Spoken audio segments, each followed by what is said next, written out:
ማይክሮሶፍት አክሰስ ላይ ተማሪዎቹን የምትመዘግቡበት ፎርም አለን ብላችሁ አስቡ። በዚህ ፎርም ላይ የተማሪዎቹን ስም እንደዚሁም አድራሻ መዝግባቸዋል። እናም በዚህ ፎርም ላይ ከ1000 በላይ ተማሪዎች ስም ዝርዝር እንደዚሁም ሰፈራቸው አለ። አክሰስ ላይ እንደምታውቁት ደግሞ በሁለት ቴብሎች መካከል ሪሌሽንሺፕ መፈጠር አለበት። ስለዚህ በተማሪዎቹ ስም ዝርዝር ቴብል እና በአድራሻው ቴብል መካከል ሪሌሽንሺፕ ፈጥረናል። ነገር ግን ለምሳሌ ተማሪዎቹ ከተመዘገቡበት ሰፈር ውስጥ አንዱ ሰፈር ስሙን ቢቀይር ከዚህ በፊት በተማሪዎቹ ውስጥ የተጠቀምናቸው ሰፈሮች በሙሉ በአዲሱ ሰፈር ስም መቀየር ይጠበቅባቸዋል። ወይም ደግሞ የሆነን ሰፈር ብቻ መርጠን ያን ሰፈር ስንሰርዘው በዛ ሰፈር ስር ተመዝግቦ የነበሩ ተማሪዎች በሙሉ እንዲጠፉልን ፈለግን እንበል። እንደዚህ አይነት ሁኔታዎች ሲገጥማችሁ ስለ ካስኬድ አፕዴት እና ካስኬድ ዲሊት ማወቅ ይጠበቅባቸዋል። በዛሬው ቪዲዮ የምናየው ሪሌሽንሺፓችሁን ኤዲት ከምታደርጉበት ቦታ ላይ ስላሉ ስለ ኢንፎርስ ሪፈረንሻል ኢንቴግሪቲ፣ ስለ ካስኬድ አፕዴት እንደዚሁም ካስኬድ ዲሊት ይሆናል። በዚህ ቪዲዮ ማይክሮሶፍት አክሰስ እንደዚሁም ኩዌሪ ላይ ፍላጎት ያላችሁ ብዙ የምታተርፉበት ነው የሚሆነው። ያላችሁት ደግሞ ዲሜክስ ኮምፒውተር ላይ ነው።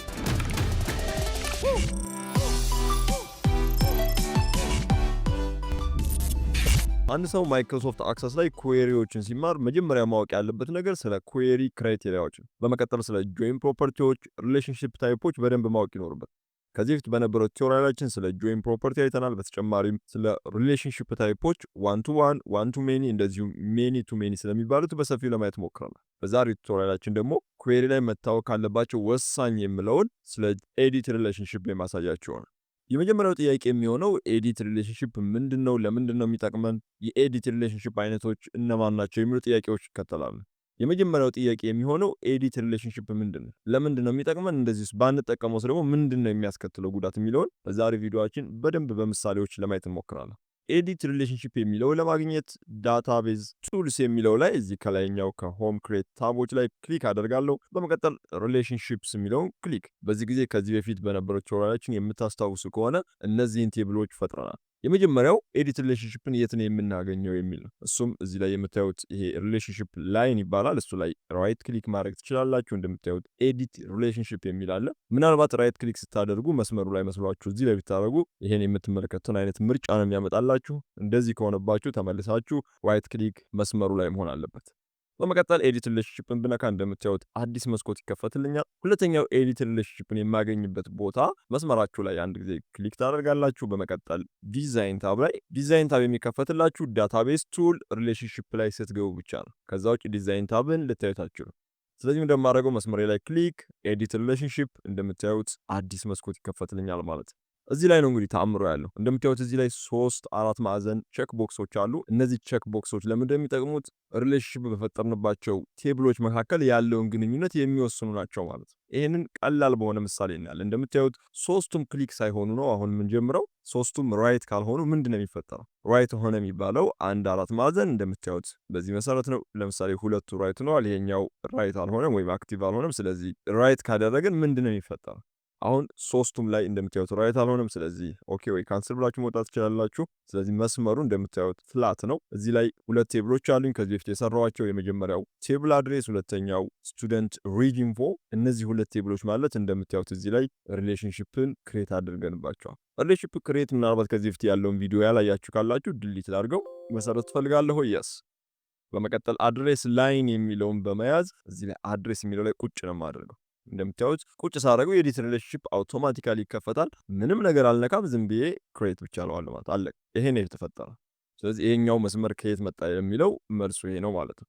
በመቀጠል እንደምታዩት እዚህ ላይ የተማሪዎች የምዝገባ ፎርም ላይ ተማሪዎች ስም፣ ጾታ፣ እድሜ፣ አድራሻ፣ ስልክ ቁጥር የተለያዩ መረጃዎች አሉ ለእያንዳንዱ ተማሪዎች ማለት ነው። ከነዚህ መረጃዎች ውስጥ በስድስተኛ ደረጃ ላይ የሚገኘው አድራሻ ነው። እንደምታዩት ሳሪስ፣ ጎተራ፣ አቃቂ፣ ቦሌ፣ 4 ኪሎ እነዚህ በጣም ብዙ መረጃዎች ወይም ሰፈሮች ወደዚህ ቴብል እንዲገቡ የተደረገው ቴብል አድሬስ ወይም የአድራሻ ቴብል ከሚባለው ቴብል ውስጥ ያሉትን ያስገባ ናቸው ማለት ነው። እንደምታዩት 4 ኪሎ፣ 6 ኪሎ፣ ሳሪስ፣ ፒያሳ 9 አድራሻዎች አሉ። እነዚህ አድራሻዎች ናቸው ለእያንዳንዱ ተማሪዎች እዚህ ላይ የተጻፉላቸው ማለት ነው። ስለዚህ ቅድም ኤዲት ሪሌሽንሺፕ ላይ 3 ሳጥኖች ክሊክ ካልተደረጉ የመጀመሪያው የሚያጋጥመን ችግር መጨረሻ ላይ ሊድ አዲስ ተማሪ ጊዜ ከምንጨርስ ኤቢሲ ልበለው ተማሪውን፣ የአባቱን ስም ዲኢኤፍ፣ ሜል ነው ወንድ ነው፣ እድሜው 22፣ ሰፈሩ ማንን በለው ሰፈሩ እዚህ ውስጥ የሌለ ሰፈር ለምሳሌ ቴብል አድሬስ ውስጥ 4 ኪሎ፣ 6 ኪሎ፣ አቃቂ። ስለዚህ 5 ኪሎ የለም ለምሳሌ እዚህ ውስጥ። ስለዚህ ምን አደርጋለሁ? ወደ ተማሪዎች መዝገብ መለሳለሁ። 5 ኪሎ እንደምታዩት 5 ኪሎ የሚባል የለም። 5 ኪሎ ብዬ መዝግቤያለሁ። ስልኩን እዚህ ላይ ኤኒ ገስ የሆነ ቁጥር አስገባለታለሁ። የተመዘገበበትን ቀን እመርጣለሁ። ቼክ አደርግለታለሁ። መዝጋቢ ወይንሸት ናት። የሚሰራው ጂም ነው። 85 ኪሎ ነው። በተጨማሪም 1.75 ሴንቲሜትር የሆነ ቁመት አለው ማለት ነው። በመቀጠል እዚህ ቦታ ላይ ክሊክ ወይም ደግሞ ከላይ ራይት ክሊክ ሴቭ ብታደርጉት እንደምታዩት 5 ኪሎ የሚለውን ሰፈር መዝግቦልኛል። ነገር ግን 5 ኪሎ የሚባል ሰፈር የለንም። ስለዚህ ቼክ ካልተደረጉ እነዛ 3 ቦታዎች ላይ የመጀመሪያው ቼክ ካልተደረገ የሚፈጠር የመጀመሪያው ችግር ይሄ ነው። እንደምታዩት 5 ኪሎ የሚባል ሰፈር በሌለበት ማንም ሰው መጥቶ የሌላ አድራሻ ቢጽፍ ማይክሮሶፍት አክሰስ ፍቃድ ይሰጠዋል ማለት ነው። ችግር የለበት። ሁለተኛው ችግር እንደምታዩት በጣም ብዙ ሰፈሮች ናቸው ያሉት። ከነዚህ ውስጥ ለምሳሌ ሳሪስ እዚህ ጋር አለ። ሁለተኛ እዚህ ጋር ሳሪስ አለ። ሳሪስ በጣም ብዙ ሰዎች ሳሪስን ተጠቅመዋል። እዚህ ላይ ዋናው ቴብል አድሬስ የሚለው ቦታ ላይ በመምጣት ሳሪስ የሚለው መሆን የነበረበት 2 ኤስ ነበር መጨረሻ ላይ ብለን እናስብ። ስለዚህ 2 ኤስ በማድረግ ሴቭ ክሎዝ ላድርጋቸው። ሴቭ ክሎዝ እንደ አዲስ ልክፈታቸው ሪፍሬሽ እንዲያደርግ። አሁን ሳሪስ የሚለው እንደምታዩት ኤስ አልተጨመረች። ነገር ግን የአድራሻ ቴብል ላይ ብገባ እንደምታዩት 2 ኤስ ነው ያለው። የተማሪዎች መዝገብ ላይ ግን 2 ኤስ ነው። ስለዚህ የሆነ ነገር ተሳስቼ እንኳን ቢሆን እዛኛው ቴብል ላይ ሳስተካክል እዚህኛው ቴብል ላይ ምንም ነገር አይፈጠርም ማለት ነው። ስለዚህ ከሶስት አንዱ ላይ ክሊክ ስናደርግ ይሄኛው ችግር ይፈታል ማለት ነው። ስለዚህ ክሊክ ያለማድረግ ሁለተኛው ችግር የምንቀይራቸውን መረጃዎች አፕዴት አለማድረጉ ነው። ወይም ደግሞ የቀየርነውን አስመስሎ ሌላ ቴብል ላይ አለመቀየር ነው ማለት ነው። ሶስተኛውና ዋናው የሚፈጠረው ችግር ደግሞ ምንድነው? ለምሳሌ ቴብል አድሬስ ላይ በመምጣት ሳሪስ የሚለውን ኤስ ላጥፋለት።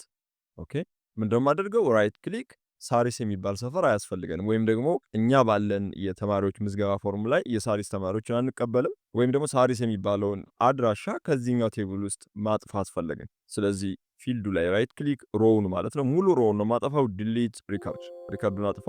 እርግጠኛ ነው የማጥፋት ፈልጋለሁ። የስ ሴቭ አድርጓለሁ። እንደምታዩት ጠፋ። ድጋሚ ቴብል አድሬስን ብከፍተው እንደምታዩት ሳሪስ የሚል የለም ማለት ነው። በዚህ ጊዜ ምንድነው የማደርገው?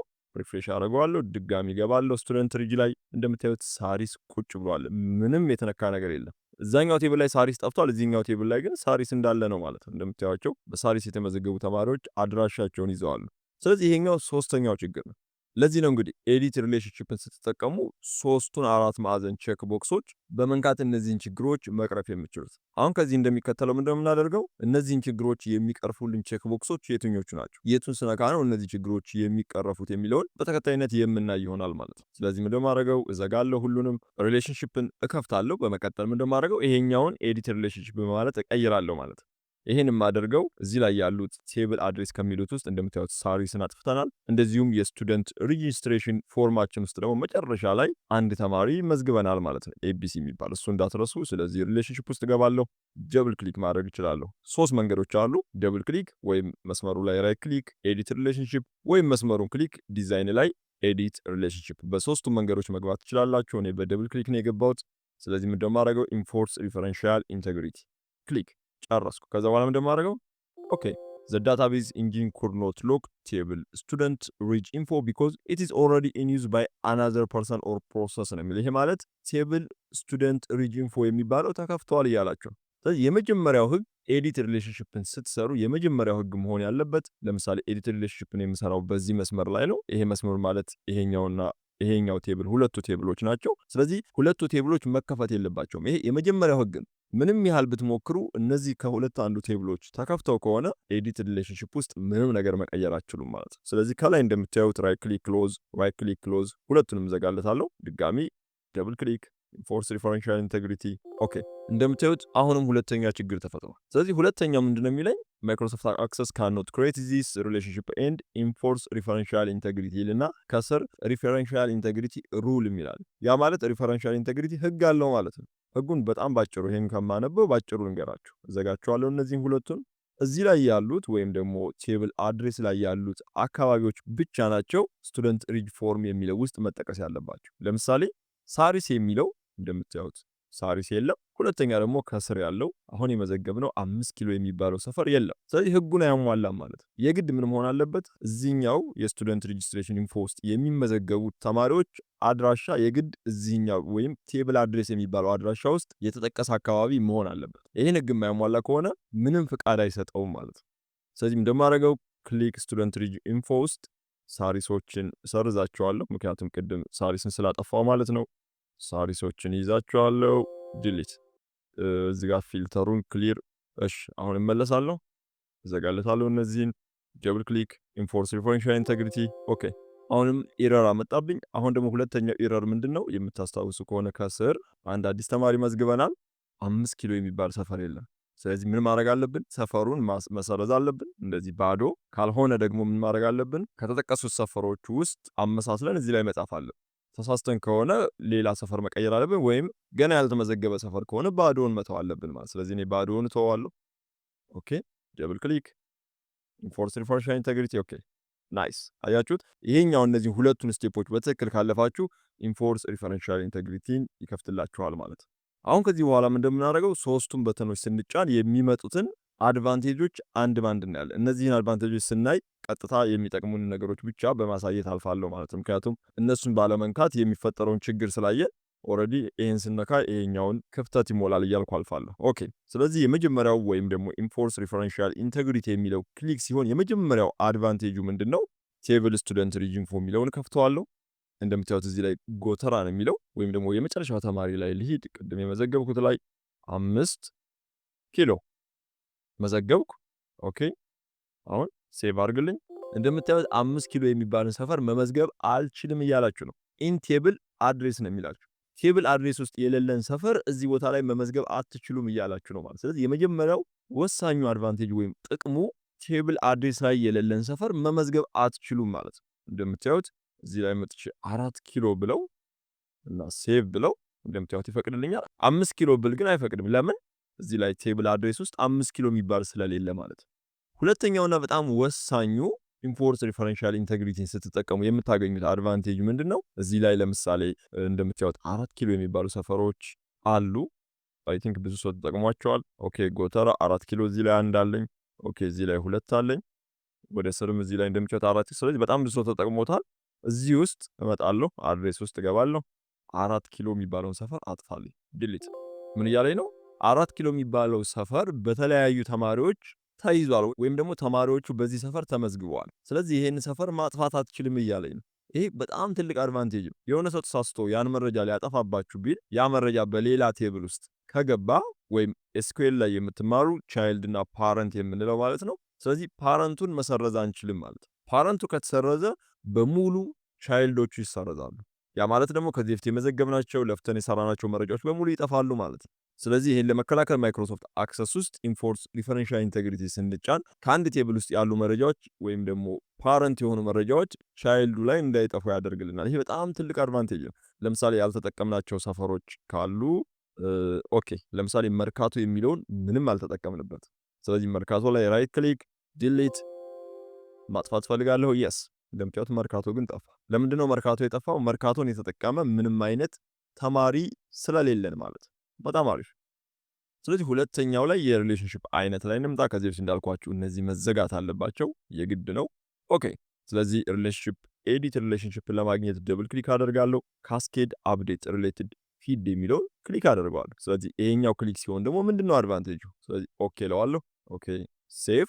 በጣም አሪፍ። በነገራችን ላይ ኢንፎርስ ሪፈረንሻል ኢንተግሪቲ ካልን በኋላ አንድ ጊዜ ልመለስና ላሳያችሁ። ደብል ክሊክ ካስኬድ ላጥፋው።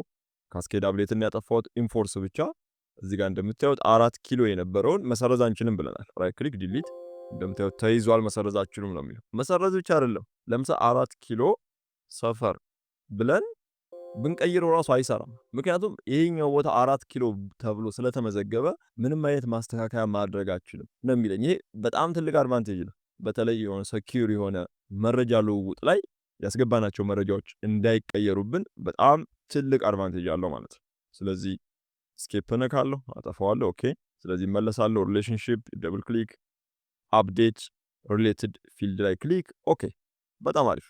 እንደምታዩት ምንም የሚለወጥ ነገር የለም፣ ግን ደብል ክሊክ ስታደርጉት ራይት የሆነው ማየት ትችላላችሁ። በጣም አሪፍ። ሴቭ ለዋለሁ። ስለዚህ ቴብል አድሬስ ላይ ገባለሁ። በመቀጠል 4 ኪሎ የሚለውን ሰፈር እንደምታዩት 4 ኪሎ እዚህ ላይ 4 ኪሎ 4 ኪሎ 4 ኪሎ ብዙ ሰዎች በ4 ኪሎ ተመዝግበዋል። 4 ኪሎ ካልኩ በኋላ ስፔስ ሰፈር ሴቭ።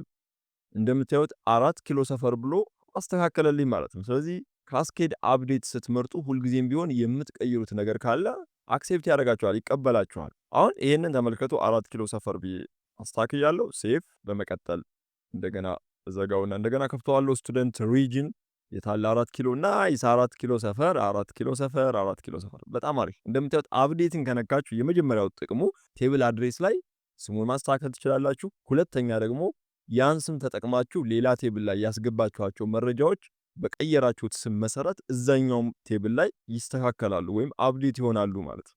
ወሳኙ የካስኬድ አፕዴት ጥቅሙ ይሄ ነው። የሶስተኛው የሪሌሽንሺፕ ኤዲት ሪሌሽንሺፕ አይነት አሁንም እነዚህን መዝጋት አለብን። እዚህ ላይ መሸወድ የለብንም፣ ማስታወስ አለብን። ኦኬ ሴቭ ብለዋለሁ። ደብል ክሊክ እንደምታዩት ደብል ክሊክ ስታደርጉ ባዶ ከመጣባችሁ እዚህ ላይ ምንም አይነት ቴብሎች የማይጽፍ ከሆነ ደብል ክሊክ ያደርጋችሁት ባዶ ቦታ ላይ ነው ማለት። ስለዚህ ክሎዝ አደርገዋለሁ። በትክክል መጫን አለብኝ። እንደዚህ አይነት የቴብል ስሞች መምጣት አለበት። ኦኬ ሶስተኛው ካስኬድ ዲሊት ሪሌትድ ሪከርድ ነው። እሱ ላይ ክሊክ ባደርገው ከዚህ በፊት እንዳየነው ካስኬድ አፕዴት የሚለውን ክሊክ ስናደርግ አፕዴት የሚያደርግ ወይም የሚያስተካክልልን ከሆነ ካስኬድ ዲሊት ስንጫን ደግሞ ሊሰርዝ ነው የሚችለው ማለት። እሱን ደግሞ እንየው። ኦኬ ራይት ክሊክ ሴቭ ካንስል። በጣም አሪፍ። አሁን አድሬስ ላይ እገባለሁ። እንደምታዩት 4 ኪሎ ሰፈር የሚል አለ። ቴብል አድሬስ ኦኬ። ስቱደንት ሪጅን 4 ላይ እገባለሁ። 4 ኪሎ ሰፈር 4 ኪሎ ሰፈር 4 ኪሎ ሰፈር በጣም አሪፍ። 37ኛው አይዲ ላይ ያለው ተማሪ 20ኛው አይዲ ላይ ያለው ተማሪና 5ኛው አይዲ ላይ ያለው ተማሪ በ4 ኪሎ ሰፈር ነው የተመዘገቡት። ስለዚህ ምንድነው የማደርገው እዚህ ላይ በመምጣት ራይት ክሊክ ዲሊት። እንደምታዩት 4 ኪሎ ሰፈር የሚለው በተማሪዎች ተይዟል። ከዚህ በፊት 4 ኪሎ ሰፈርን ለመሰረዝ ብንሞክር አትሰርዙ ነው የሚለው። ምክንያቱም እዚህ ላይ የምትሰርዙት ቴብል ሌላ ቴብል ውስጥ መረጃውን ስለተጠቀሙበት ይሄንን ሪከርድ መሰረዝ አትችሉም ነበር የሚለን። አሁን ግን ካስኬድ ዲሊትን ስለመረጠ እንደምታዩት መሰረዝ ትፈልጋላችሁ ወይ እያለ ነው። ኦኬ የስ ስለዋለሁ። በጣም አሪፍ ሰረዘልኝ። ቴንኪዩ ሴቭ አደርጋለሁ፣ እወጣለሁ። አሁን የተማሪዎችን ደብል ክሊክ አድርጌ ከፍተው እንደምታዩት አንደኛው፣ አምስተኛው እንደዚሁ 20ኛው በመጨረሻው ደግሞ 37 ይመስለኛል። አይ ቲንክ ያ 37ኛው እንደምታዩት የለም፣ አምስተኛ የለም፣ 6 7 4 6 ነው የሚለው። 20ኛው ሌላኛው ሪከርድ ኦኬ 21 19 እንደምታዩት እዛኛው ቦታ ላይ ሰፈሩ ሲጠፋ ሰፈሩን ተጠቅመው የነበሩ መረጃዎችን ከዚህኛው ቴብል ውስጥ ያጠፋል ማለት ነው። እዚህ ላይ አንድ ማወቅ ያለባችሁ ነገር የሚያጠፋው ሰፈሮቹን አይደለም። እዚህ ላይ ያለው ለምሳሌ አቃቂን ብናጠፋው አቃቂ የሚለው አይደለም የሚጠፋው፣ አቃቂን የተጠቀሙትን ሪከርዶች ሙሉውን ነው የሚያጠፋው ማለት ነው። ስለዚህ ካስኬድ አፕዴት እና ካስኬድ ዲሊትን ስትጠቀሙ ለምንድን ነው የምነካው፣ ምን ለመፍጠር ነው የምነካው ብላችሁ የግድ መጠየቅ ይኖርባችኋል። ምክንያቱም እነዚህ ሁለት በተኖች አንድ ነገር በመንካትና አንድ ነገር በመሰረዝ ብቻ ከዚህ በፊት የሰራችኋቸውን መረጃዎች ሊያበላሹባቸው ይችላሉ። ስለዚህ በጣም መጠንቀቅ ይኖርባችኋል። ካልሆነ ግን የሰራችኋቸው መረጃዎች በአጭር ሰከንዶች ውስጥ ልታጧቸው ትችላላችሁ ማለት ነው። ነገር ግን እዚህ ላይ ደብል ክሊክ በማድረግ ኢንፎርስ ሪፈረንሻል ኢንቴግሪቲ የሚለውን ግን ክሊክ ብታደርጉት እንዳልኳችሁ ብዙም ጉዳት የለውም። አብዛኛው ነገሩ ጠቃሚ ስለሆነ ይሄኛውን ቦክስ ክሊክ ማድረግ ትችላላችሁ ማለት ነው። እንግዲህ በዛሬው ቪዲዮአችን ትንሽ ረዘም ያለ ቪዲዮ ነው፣ ምክንያቱም በጣም አስፈላጊ ክፍል ነው ስላሰብኩ ነው ትንሽ ያብራራሁት። በቀጣይ ቪዲዮአችን ደግሞ ኩዌሪ ላይ ያሉትን የአክሽን ኩዌሪ አይነቶች፣ ዲሊት፣ አፕዴት ኩዌሪዎችን በደንብ የምናይ ይሆናል። እዚህ ላይ ባስረዳሁት ላይ እንደዚህ ደግሞ ከዚህ በፊት በነበሩት ቱቶሪያሎች ላይ ያልገባችሁ ነገር ካለ ከስር ኮሜንት አድርጉልኝ፣ እመልሳለሁ። በሶሻል ሚዲያ አድራሻዎቼ ሐሳባችሁን፣ አስተያየታችሁን ልትነግሩኝ ትችላላችሁ። የሚስተካከል ነገር ወይም የቀረ ነገር ካለ ወይም ደግሞ እንድሰራላችሁ የምትፈልጉት ነገር ካለ እዛ ላይ ቴክስት ማድረግ ትችላላችሁ። የዛሬ ቪዲዮ ግን ይሄን ይመስል ነበር። አብሬያችሁ ደግሞ ዚዙ ድሜክስ ነበርኩ። ባባይ